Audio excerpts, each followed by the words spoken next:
మీ ఉద్యోగ సాధనలో మీకు తోడుగా మీ SNS publications. Hi hello welcome back to SNS publication. SNS పబ్లికేషన్లో డైలీ కరెంట్ అఫైర్స్కి సంబంధించిన కొన్ని ముఖ్యమైన బిట్స్ ఏంటో ఈరోజు తెలుసుకుందాం. ఫస్ట్ బిట్ ఏంటో చూద్దాం. కింది వాటిలో సరైన వాటిని గుర్తించండి. ఫస్ట్ పాయింట్ వచ్చి గత 10 ఏళ్లలో కేంద్ర ప్రభుత్వం చేసిన తలసరి అప్పు 101% పెరిగిందని ఇటీవల కేంద్రం లోక్సభలో తెలిపింది.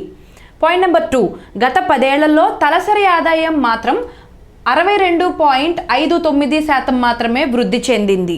పాయింట్ నెంబర్ 3, కేంద్ర ఆర్థిక శాఖ కార్యదర్శిగా ప్రస్తుతం అనంత నాగేశ్వరన్ వ్యవహరిస్తున్నారు. పాయింట్ నెంబర్ 4, భారత ప్రభుత్వ ఆర్థిక సలహాదారుగా ప్రస్తుతం టీవీ సోమనాథన్ వ్యవహరిస్తున్నారు. ఇక్కడ 4 ఆప్షన్స్ అయితే ఇవ్వటం జరిగింది. ఫస్ట్ ఆప్షన్ వచ్చి 1, 2 మాత్రమే, సెకండ్ ఆప్షన్ 2, 3 మాత్రమే, థర్డ్ ఆప్షన్ 3, 4 మాత్రమే, ఫోర్త్ ఆప్షన్ 1, 2, 3, 4 మాత్రమే. And the right answer is option number 1, 1, 2 మాత్రమే రైట్ ఆన్సర్స్ అండి. ఇప్పుడు third point and fourth point are wrong answers. ఇప్పుడు వీటి వివరణ ఏంటో తెలుసుకుందాం.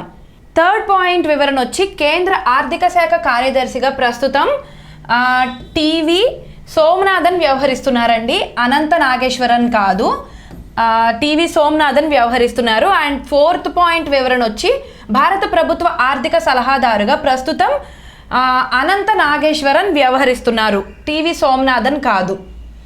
జస్ట్ పైది కిందకి, కిందది పైకి. సెకండ్ బిట్ ఏంటో ఇప్పుడు చూద్దాం. కింది వాటిలో సరైన వాటిని గుర్తించండి. ఫస్ట్ పాయింట్ వచ్చి పర్యావరణ విద్య, వాతావరణ మార్పుల వంటి విషయాల్లో సుస్థిర అభివృద్ధి లక్ష్యాల సాధనలో ఢిల్లీ విశ్వవిద్యాలయం దేశంలోనే మొదటి స్థానంలో నిలిచింది. పాయింట్ నెంబర్ 2, సుస్థిరాభివృద్ధి లక్ష్యాల సాధనలో ఐఐటి మద్రాస్ 2వ స్థానంలో నిలవడం జరిగింది.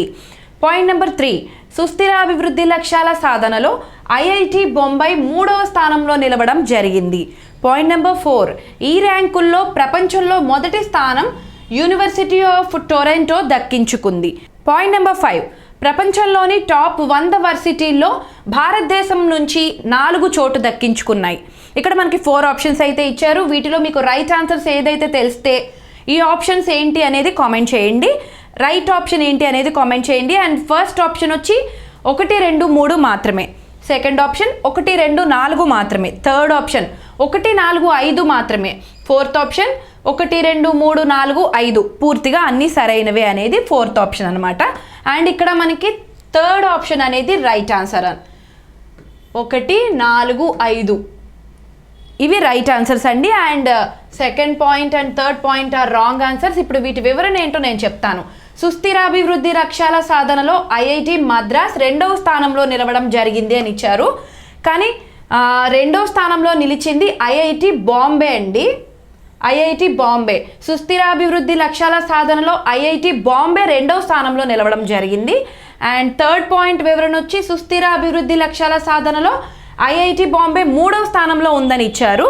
కానీ ఇక్కడ ఐఐటి మద్రాస్ 3వ స్థానంలో ఉందండి. ఇది కూడా పైది కిందకి, కిందది పైకి అనమాట. సుస్థిరాభివృద్ధి లక్ష్యాల సాధనలో ఐఐటి బాంబే 2వ స్థానంలో నిలిస్తే సుస్థిరాభివృద్ధి లక్ష్యాల సాధనలో ఐఐటి మద్రాస్ 3వ స్థానంలో నిలిచింది. ఇప్పుడు నెక్స్ట్ బిట్ ఏంటో తెలుసుకుందాం. థర్డ్ బిట్ ఏంటో చూద్దాం.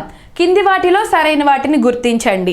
పాయింట్ నెంబర్ 1, జాతీయ నేర గణాంకాల నమోదు సంస్థ ఇటీవల విడుదల చేసిన జాతీయ నేర గణాంకాలు 2022 నివేదిక ప్రకారం దేశంలో సురక్షిత నగరంగా కోల్కతా వరుసగా 3వసారి మొదటి స్థానంలో నిలిచింది.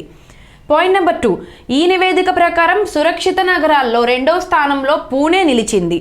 పాయింట్ నెంబర్ 3, ఈ నివేదిక ప్రకారం సురక్షిత నగరాల్లో 3వ స్థానంలో హైదరాబాద్ నిలిచింది.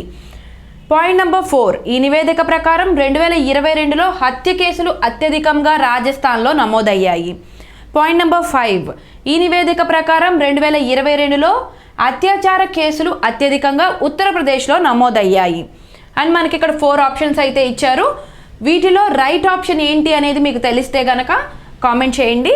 అండ్ ఫస్ట్ ఆప్షన్ వచ్చి 1, 2, 3 మాత్రమే, సెకండ్ ఆప్షన్ 1, 2, 4 మాత్రమే, థర్డ్ ఆప్షన్ 1, 3, 5 మాత్రమే, ఫోర్త్ ఆప్షన్ 1, 2, 3, 4, 5 అన్నీ సరైనవే అని అర్థం ఫోర్త్ ఆప్షన్కి. అండ్ ఇక్కడ మనకి రైట్ ఆన్సర్ ఏంటి అంటే ఆప్షన్ నెంబర్ 1, 1, 2, 3 ఈ 3 కూడా మనకి రైట్ ఆన్సర్స్ అండి, right options, right points. And 4th, 5th points both are wrong అండి. ఇప్పుడు దీనికి వివరణ ఏంటో నేను చెప్తాను. ఈ నివేదిక ప్రకారం 2022లో హత్య కేసులు అత్యధికంగా రాజస్థాన్లో నమోదయ్యాయని ఇచ్చారు. కానీ హత్య కేసులు అత్యధికంగా ఉత్తరప్రదేశ్లో నమోదయ్యాయండి. దీని ఆన్సర్ వచ్చేసి ఇది. అండ్ ఈ నివేదిక ప్రకారం 2022లో హత్య కేసులు అత్యధికంగా ఉత్తరప్రదేశ్లో నమోదయ్యాయి. 5th పాయింట్ వివరణ వచ్చి ఈ నివేదిక ప్రకారం 2022లో అత్యాచార కేసులు అత్యధికంగా ఉత్తరప్రదేశ్లో నమోదయ్యాయి అని ఇచ్చారు. కానీ అత్యాచార కేసులు వచ్చి అత్యధికంగా 2022లో రాజస్థాన్లో నమోదయ్యాయండి. 4th బిట్ ఏంటో ఇప్పుడు చూద్దాం. కింది వాటిలో సరైన వాటిని గుర్తించండి. పాయింట్ నెంబర్ 1, భారత్ 2030 నాటికి ప్రపంచంలో 3వ అతిపెద్ద ఆర్థిక వ్యవస్థగా అవతరించనుందని S&P గ్లోబల్ రేటింగ్స్ విశ్లేషించింది. పాయింట్ నెంబర్ 2, అమెరికా ప్రస్తుతం $25.5 ట్రిలియన్ జీడిపితో ప్రపంచంలోనే మొదటి అతిపెద్ద ఆర్థిక వ్యవస్థగా కలదు. పాయింట్ నెంబర్ 3, చైనా ప్రస్తుతం $18 ట్రిలియన్ జీడిపితో ప్రపంచంలోనే 2వ అతిపెద్ద ఆర్థిక వ్యవస్థగా కలదు. పాయింట్ నెంబర్ 4, జర్మనీ ప్రస్తుతం $4.2 ట్రిలియన్ జీడిపితో ప్రపంచంలోనే 3వ అతిపెద్ద ఆర్థిక వ్యవస్థగా కలదు. పాయింట్ నెంబర్ 5, జపాన్ ప్రస్తుతం $4.0 ట్రిలియన్ జీడిపితో ప్రపంచంలోనే 4వ అతిపెద్ద ఆర్థిక వ్యవస్థగా కలదు. మనకైతే 4 ఆప్షన్స్ ఇచ్చారు. ఇందులో రైట్ ఆప్షన్ ఏంటి అనేది ఇప్పుడు నేను చెప్తాను. ఆప్షన్ నెంబర్ 1 1, 2, 3 మాత్రమే. ఆప్షన్ నెంబర్ 2 1, 2, 4 మాత్రమే. ఆప్షన్ నెంబర్ 3 1, 3, 5 మాత్రమే. ఆప్షన్ నెంబర్ 4 అన్ని సరైన సమాధానాలే. 1, 2, 3, 4, 5 అన్ని పాయింట్స్ కూడా సరైన సమాధానాలే. And the right answer is option number 1 1, 2, 3 మాత్రమే right answers. And 4th point and 5th point are wrong answers అండి. ఇప్పుడు వీటి వివరణ ఏంటో నేను చెప్తాను.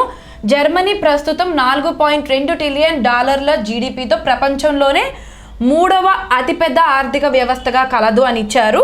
కానీ ఇక్కడ జర్మనీ అనేది రాంగ్ ఆన్సర్ అండి. జపాన్ ప్రస్తుతం $4.2 ట్రిలియన్ జీడిపితో ప్రపంచంలోనే 3వ అతిపెద్ద ఆర్థిక వ్యవస్థగా కలదు. అండ్ 5th పాయింట్ వివరణ వచ్చి జపాన్ ప్రస్తుతం $4.0 ట్రిలియన్ జీడిపితో ప్రపంచంలోనే 4వ అతిపెద్ద ఆర్థిక వ్యవస్థగా కలదు అని ఇచ్చారు. జపాన్ కాదండి, జర్మనీ ప్రస్తుతం $4.0 ట్రిలియన్ జీడిపితో ప్రపంచంలోనే 4వ అతిపెద్ద ఆర్థిక వ్యవస్థగా కలదు. నెక్స్ట్ బిట్ ఏంటో చూద్దాం. లాస్ట్ బిట్ ఏంటో ఇప్పుడు చూద్దాం.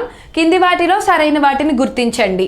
పాయింట్ నెంబర్ 1, నేరేడు చెట్టుకు సంబంధించిన జన్యు క్రమాన్ని భోపాల్లో ఉన్న Indian institute of science education and research పరిశోధకులు మొట్టమొదటిసారిగా ఆవిష్కరించారు. పాయింట్ నెంబర్ 2, నేరేడులో గ్లూకోసైడ్లు ఉన్నాయని, ఇవి పిండి పదార్థాలను చక్కెరగా మారకుండా అడ్డుకుంటాయని, తద్వారా నేరేడుకు మధుమేహాన్ని నివారించే గుణం వచ్చిందని పరిశోధకులు వెల్లడించారు. పాయింట్ నెంబర్ 3, భారత్, జపాన్, చైనాలో తినే శాకాహారం సాంప్రదాయ భోజనంతో అల్జీమర్స్ ముప్పు తగ్గుతుందని నెదర్లాండ్ శాస్త్రవేత్తల పరిశోధనలో తేలింది. అండ్ ఇక్కడ వచ్చేసి మనకి 4 ఆప్షన్స్ ఇచ్చారు. ఫస్ట్ ఆప్షన్ వచ్చి పాయింట్ నెంబర్ 1 and 2 మాత్రమే. సెకండ్ ఆప్షన్ 2 and 3 మాత్రమే. థర్డ్ ఆప్షన్ 1 మరియు 3 మాత్రమే. 4th ఆప్షన్ పూర్తిగా అన్నీ సరైనవే. And the right answer is point number 1 1, 2 అనేవి రైట్ ఆన్సర్స్ అండి. థర్డ్ పాయింట్ వచ్చి రాంగ్ అండి. దీని వివరణ ఏంటంటే భారత్, జపాన్, చైనాలో తినే శాకాహారం సాంప్రదాయ భోజనంతో అల్జీమర్స్ ముప్పు తగ్గుతుందని నెదర్లాండ్ శాస్త్రవేత్తల పరిశోధనలో తేలిందని ఇచ్చారు. నెదర్లాండ్ అనేది రాంగ్ ఆన్సర్ అండి.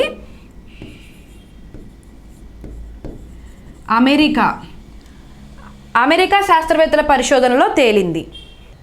ఇవి ఈరోజు డైలీ కరెంట్ అఫైర్స్లో ఇంపార్టెంట్ బిట్స్. అండ్ తిరిగి మరలా రేపటి సెషన్లో మీ ముందు ఉంటాను. Thanks for watching.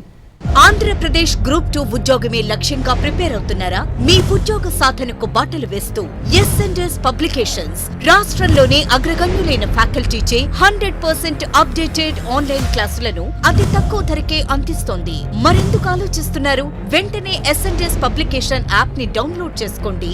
Me preparation ని ఉద్యోగం సాధించే దిశగా కొనసాగించండి.